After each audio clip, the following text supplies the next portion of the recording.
Tina Nolasco, Manila, girl. May mga grupo naman ng mga manggagawa ang sumugod dyan sa Dole Central Office para muling ipanawagan na ituloy na ang 85 pesos na dagdag sahod. Ba't dyan sa Dole, dapat kay Judge sa Manungsong? Kaya nga lakay. Ituro mo nga saan ba yung Pasig RTC. Yeah.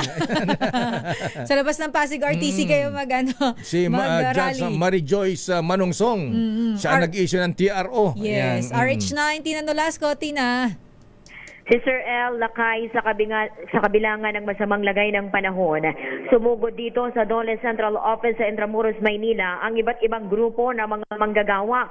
Ito ay sa pangunguna ng National Wage Coalition, All Workers Unity, Partido Manggagawa at Kilusang Mayo 1. Sigaw ng mga ito, Junk TRO, 1,200 pesos na minimum wage nationwide at tindigan hindi lamang ng Pangulong Bongbong Marcos o ng Dole Secretary Tolentino ang 85 pesos na aumento sa sahod, kundi maging ng mga pribadong employer.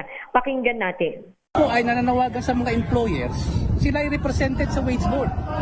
Dapat kundinahin din ng ECOP ito ang kanilang mga miyembro na hindi sumusunod sa wage order na kanilang kasama sa proseso at nilabas ng regional wage board.